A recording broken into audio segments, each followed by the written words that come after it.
रुक करते हैं देश की बड़ी खबरों की ओर। नमस्कार, मैं अमित कश्यप और आप देख रहे हैं हंगामा टाइम्स न्यूज। अडानी हिंडनबर्ग मामले में सुप्रीम कोर्ट ने बनाई एक कमेटी और उधर आम आदमी पार्टी ने की है प्रेस कॉन्फ्रेंस। आइए दिखाते हैं कि सुप्रीम कोर्ट ने अडानी हिंडनबर्ग मामले में क्या रुख लिया है। अडानी मामले में सुप्रीम फैसला। सुप्रीम कोर्ट ने जांच कमेटी का किया ऐलान।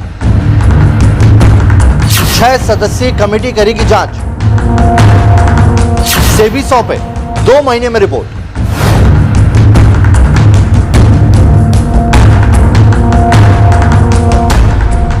सेबी जो जांच कर रहा है वो भी जारी रहेगी और सुप्रीम कोर्ट ने सेबी को यह आदेश दिए हैं कि वो उसकी जांच रिपोर्ट 2 महीने के अंदर सौंपे। सुप्रीम कोर्ट ने सेबी से स्टॉक्स की कीमतों में हेरफेर की जांच करने को भी कहा है। साथ ही सेबी अपनी जांच के साथ यह भी जांचे कि स्टॉक की कीमतों में कोई हेराफेरी तो नहीं हुई, जैसा कि हिंडनबर्ग ने अपनी रिपोर्ट में इशारा किया था। कोर्ट ने यह भी साफ कर दिया कि एक्सपर्ट कमेटी अपना काम करेगी और सेबी अपना काम करेगा। एक्सपर्ट कमेटी के बनने से सेबी की जांच पर कोई असर नहीं होगा। सेबी अपनी जांच स्वतंत्रता से करती रहेगी। अडानी ग्रुप ने सुप्रीम कोर्ट के इस आदेश का स्वागत किया है। अडानी ग्रुप के चेयरमैन गौतम अडानी ने ट्वीट करके सुप्रीम कोर्ट के फैसले का स्वागत किया। गौतम अडानी ने ट्वीट किया है, अडानी ग्रुप सुप्रीम कोर्ट के फैसले का स्वागत करता है। इस आदेश के बाद तय वक्त में सच सबके सामने आ जाएगा। दरअसल सुप्रीम कोर्ट से टाइम डेडलाइन मिलने से एक तय अवधि में सच सामने आ जाएगा और तमाम आशंकाओं का समाधान हो जाएगा, ऐसा माना जा रहा है। इससे कोर्ट में अलग अलग सवालों के साथ आ रही याचिकाओं पर भी लगाम लगेगी और संसद में उठ रहा बवाल भी शांत होगा। टाइमलाइन से मार्केट को भी लाभ होगा। हिंडनबर्ग की रिपोर्ट के बाद ये सवाल तो कई बार उठे, मार्केट में भी उथल पुथल मची और अडानी ग्रुप के अलावा कोई इंडिपेंडेंट बॉडी इस पर अब तक बिना किसी एजेंडे के नहीं बोली। अब ये इंडिपेंडेंट बॉडी यानी कि एक्सपर्ट कमेटी जब जांच करेगी तो सारे सवालों के जवाब मिल जाएंगे, ऐसा माना जा रहा है। आइए अब आपको बताते हैं कि सुप्रीम कोर्ट ने अपने ताजा आदेश में एक्सपर्ट कमेटी और सेबी को किन पहलुओं पर ध्यान देने के लिए कहा है। एक्सपर्ट कमेटी की गाइडलाइन। एक्सपर्ट कमेटी को अडानी ग्रुप से जुड़े मार्केट के लेन देन यानी कि ट्रेडिंग की जांच करनी होगी कि इसमें कोई गड़बड़ी तो नहीं हुई है। साथ ही शेयर मार्केट का कामकाज कैसे बिना फ्रॉड के हो, उसके लिए भी एक्सपर्ट कमेटी को उपाय देने के लिए कहा गया है। अडानी ग्रुप के शेयर में तेज गिरावट से जुड़े विवादों की जांच भी एक्सपर्ट कमेटी करेगी। हिंडनबर्ग की रिपोर्ट सामने आने के बाद ग्रुप के शेयर्स तेजी से गिरे थे। क्या इसमें कोई बाहरी ताकत काम कर रही थी, उसकी भी जांच एक्सपर्ट कमेटी करेगी। हिंडनबर्ग ने अडानी ग्रुप के शेयर ओवरप्राइस बताए थे, उस पर भी एक्सपर्ट कमेटी अपनी राय सुप्रीम कोर्ट में सौंपेगी। सेबी को सुप्रीम कोर्ट की गाइडलाइन। सेबी जो जांच कर रही है उसकी रिपोर्ट 2 महीने में सौंपे। सेबी जांचेगी कि अडानी मामले में सिक्योरिटीज कॉन्ट्रैक्ट रेगुलेशन रूल्स के नियम 19A का उल्लंघन हुआ है। क्या मौजूदा कानूनों का उल्लंघन कर स्टॉक की कीमतों में कोई हेरफेर हुआ है, सेबी को यह भी जांचना होगा। सेबी की जांच एक्सपर्ट कमेटी से बिल्कुल अलग होगी, यह भी सुप्रीम कोर्ट ने साफ कर दिया। आपको बता दें कि सुप्रीम कोर्ट ने एक्सपर्ट कमेटी का गठन एक के बाद एक अडानी हिंडनबर्ग मामले में आ रही याचिकाओं की सुनवाई के दौरान किया। इस मामले में अब तक कोर्ट के सामने 4 जनहित याचिकाएं आ चुकी है। याचिका नंबर 1, वकील मनोहर लाल शर्मा ने अपनी याचिका में हिंडनबर्ग रिसर्च के फाउंडर नाथन एंडरसन और भारत में उनके सहयोगियों के खिलाफ जांच करने और एफआईआर की मांग की थी।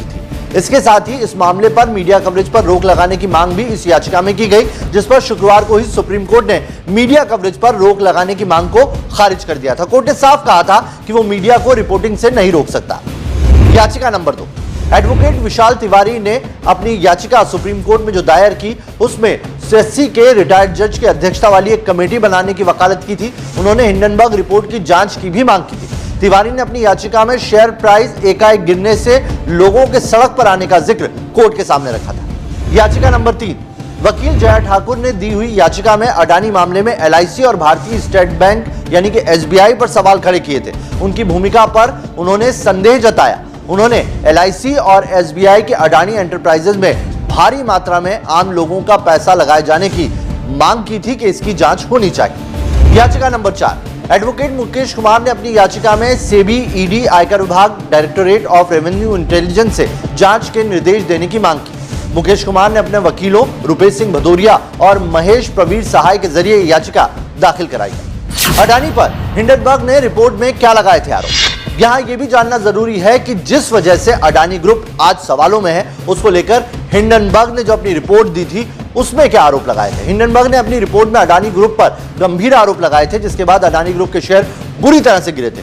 टॉप 3 अमीरों की सूची से अडानी बाहर होकर 25 पायदान तक गिर गए थे। इस रिपोर्ट से अडानी ग्रुप और उनके इन्वेस्टर्स को बड़ा नुकसान हुआ था। अडानी ग्रुप ने इसमें साजिश का आरोप लगाया था। बाद में कई ऐसे संकेत मिले जिससे इस मामले में कई फैक्टर इन्वॉल्व होने की जानकारी आई। सुप्रीम कोर्ट की एक्सपर्ट कमेटी और सेबी की रिपोर्ट के बाद ये सारे सवाल साफ हो जाएंगे, ऐसी उम्मीद है। आइए आपको बताते हैं हिंडनबर्ग ने अपनी रिपोर्ट में क्या कहा था। अडानी ने अपनी कंपनियों के शेयर मैनिपुलेट किए और उनकी कीमतों को बढ़ाया। अडानी ग्रुप पर हिंडनबर्ग ने मनी लॉन्ड्रिंग और अकाउंटिंग फ्रॉड तक का आरोप लगाया। अडानी ग्रुप ने 8 साल में 5 सीएफओ बदले, यह आरोप लगाया गया। अडानी ग्रुप की 7 कंपनियों के शेयर 85% ओवरप्राइज्ड हैं, यह तक हिंडनबर्ग ने कहा। साथ ही हिंडनबर्ग ने अडानी ग्रुप पर 2.20 लाख करोड़ का कर्ज को बताया था, जो कंपनियों की वैल्यू से कहीं ज्यादा है, यानी कि यह माना था कि अडानी ग्रुप के पास उसकी औकात से ज्यादा कर्ज है। मॉरिशस और दूसरे देश की कंपनियों में गलत तरीके से पैसे अडानी ग्रुप ने भेजे और उन कंपनियों ने अडानी के शेयर खरीदकर अडानी के शेयर वैल्यू को बढ़ाया था। आपको बता दें कि सुप्रीम कोर्ट के सामने आई याचिकाओं में दावा किया गया कि हिंडनबर्ग ने शेयरों को शॉर्ट सेल किया, जिससे निवेशकों को भारी नुकसान हुआ। इसमें यह भी कहा गया कि रिपोर्ट में देश की छवि धूमिल हुई है। यही नहीं, हिंडनबर्ग रिपोर्ट ने देश की अर्थव्यवस्था को भी प्रभावित किया। यहीं एक याचिका में तो कोर्ट के सामने यह सवाल तक उठाया गया कि अडानी पर आरोप लगाने वाले हिंडनबर्ग के फाउंडर नेथन एंडरसन सेबी को अपने दावों के सबूत पेश नहीं कर पाए, जो सवाल खड़े करता है। कोर्ट ने माना कि आरोप कई हैं और कुछ अडानी के खिलाफ हैं तो कुछ हिंडनबर्ग के खिलाफ है, लेकिन इन सब के जवाब तभी मिल सकते हैं जब इनकी जांच हो, और इसीलिए सुप्रीम कोर्ट ने एक्सपर्ट कमेटी बनाई ताकि एक तय समय में मामले का सच सबके सामने आए और न सिर्फ मार्केट की उथल पुथल बंद हो, बल्कि इन्वेस्टर्स को भी उनके जवाब मिल सके। Dear friends, after a fully subscribed FPO, yesterday's decision of his withdrawal would have surprised many. But considering the volatility of the market seen yesterday, our board strongly felt that it would not have been morally correct to proceed with the FPO.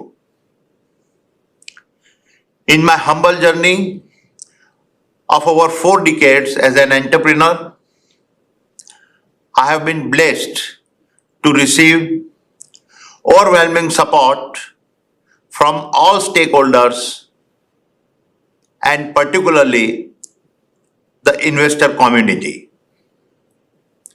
It is important for me to confess that whatever little I have achieved in life is due to the faith and trust reposed by them. हंगामा times की तमाम खबरों को देखने के लिए हंगामा times को सब्सक्राइब कर लीजिए और बेल आइकन दबा लीजिए। अगर आपको ये वीडियो अच्छा लगा हो तो लाइक बटन प्रेस कर अपनी प्रतिक्रिया हमारे कमेंट बॉक्स